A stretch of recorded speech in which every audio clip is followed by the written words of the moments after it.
এই আইনগুলোতে নির্বাচনগুলি বাতিল করার বিধান রাখা হয়েছিল অধ্যাদেশে, যে নির্বাচনে বিনা ভোটে ফ্যাসিস্ট সরকারের জনপ্রতিনিধিরা নির্বাচিত হয়েছিলেন, সেই নির্বাচনগুলি বাতিল করে অন্তর্বর্তীকালীন সরকার এই প্রতিষ্ঠানগুলোতে প্রশাসককে দায়িত্ব দিয়েছিলেন। যেমন পৌরসভাতে সহকারী কমিশনার, জেলা পরিষদের প্রশাসক হিসেবে উপজেলা নির্বাহী কর্মকর্তা, জেলা পরিষদের প্রশাসক হিসেবে জেলা প্রশাসক এবং সিটি কর্পোরেশনের প্রশাসক হিসেবে কখনো বেসরকারি প্রতিনিধি, কোথাও কোথাও অতিরিক্ত সচিব। এর বাইরে এই অধ্যাদেশে ছিল স্থানীয় সরকারগুলোতে আগে দলীয় প্রতীকে নির্বাচন হতো, যেমন ধানের শীষ সহ এরকম দলীয় এবং জাতীয় প্রতীকে নির্বাচন হতো। এই দলীয় এবং জাতীয় প্রতীকগুলি বাতিল করে সাধারণ প্রতীকে নির্বাচনের ব্যবস্থা করা হয়েছে।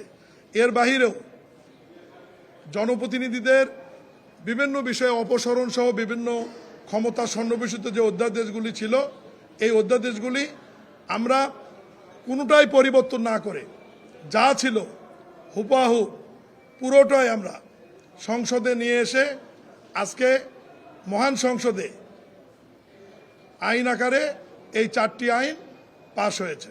ধন্যবাদ। বিএনপি মানুষের ভোটে গণতান্ত্রিক পর্যায়ে একটি নির্বাচিত সরকার। আপনারা জানেন সংবিধানের 59 অনুচ্ছেদ অনুযায়ী প্রত্যেকটি স্তরে জনগণের ভোটে নির্বাচিত জনপ্রতিনিধি থাকবে। এমন একটি পরিস্থিতি যদি 24শে আগস্টের মতো জুলাই আগস্টের মতো আবারও তৈরি হয় কখনো, সেই ক্ষেত্রে যদি কখনো কোনো জনপ্রতিনিধিকে অপসারণ করানোর প্রয়োজন হয়, এই জন্য আমরা আইনটি সংরক্ষণ করেছি। তার মানে এই নয় যে গণতান্ত্রিক পন্থায় মানুষের ভোটে নির্বাচিত হওয়ার পরে সরকার অযাচিতভাবে হস্তক্ষেপ করে কাউকে অপসারণ করবে। এই কারণে এই আইনটি আমরা বহাল রেখেছি, এটা ভাবার কোনো কারণ নেই। প্রশাসক নিয়োগের ক্ষেত্রে আমরা খেয়াল করেছি যে বড় বড় প্রতিষ্ঠানগুলোতে, যেমন সিটি কর্পোরেশন এবং জেলা পরিষদ, এ দুটি অনেক বড় প্রতিষ্ঠান, কারণ জেলা নিয়ে এবং পুরো একটি মহানগর নিয়ে, এই জায়গাগুলোতে জনগণের সেবা যাতে দ্রুত পায় নির্বাচনের আগ পর্যন্ত, এই কারণে আমরা আপাতত দলীয় লোকদেরকে নিয়োগ দিয়েছি যারা মহানগরটি চিনে, যাদের জনগণের সাথে সম্পৃক্ততা আছে, দীর্ঘদিন লড়াই সংগ্রাম যারা করেছে, যাদের সাথে সাধারণ মানুষ এবং নেতাকর্মীদের সম্পৃক্ততা রয়েছে, যারা এলাকার রাস্তাঘাট, ব্রিজ, কালভার্ট এবং কোথায় উন্নয়ন করতে হবে, সেবাটি কোথায় দিতে হবে, এই বিষয়গুলো যারা জানে, চিনে, এবং এই মানুষগুলি আগে জনপ্রতিনিধি ছিলেন এবং যোগ্যতা সম্পন্ন লোকজন, কেউ আগে মেয়র ছিলেন, কেউ আগে এমপি ছিলেন, মন্ত্রী ছিলেন, আমরা তাদেরকে কিন্তু এই জায়গাগুলো আপাতত দিয়েছি। তবে মাননীয় প্রধানমন্ত্রীর পক্ষে আমি আপনাদেরকে আশ্বস্ত করতে চাই, আমরা এই আইনগুলি পাশের অপেক্ষায় ছিলাম।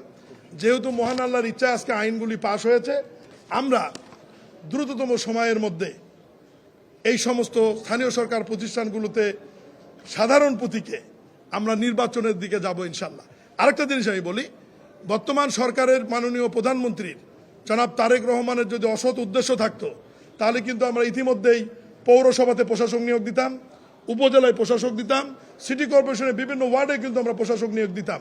আমরা কিন্তু গণহারে এই জায়গাগুলোতে প্রশাসক নিয়োগ দেইনি। অর্থাৎ আমাদের বর্তমান গণতান্ত্রিক সরকারের অসৎ উদ্দেশ্য নেই।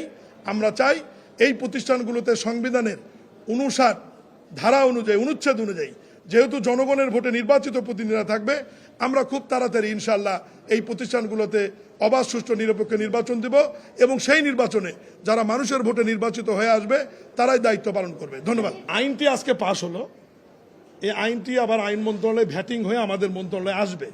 আইনটি আবার বিধি আকারে প্রণয়ন করতে হবে। এরপরে বাজেটের একটি বিষয় আছে। আমরা নির্বাচন কমিশনের কাছ থেকে বাজেট জানতে চাবো যে ইউনিয়ন পরিষদে আপনাদের কত টাকা লাগবে, উপজেলা পরিষদ নির্বাচনে কত টাকা লাগবে, জেলা পরিষদ নির্বাচনে কত টাকা লাগবে, পৌরসভাতে কত লাগবে, সিটি কর্পোরেশনে কত লাগবে।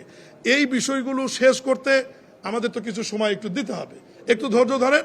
তবে আমি একবারই বলছি, সরকারের অসৎ উদ্দেশ্য নাই, আমরা খুব দ্রুততম সময়ের মধ্যে নির্বাচনের দিকে যাব।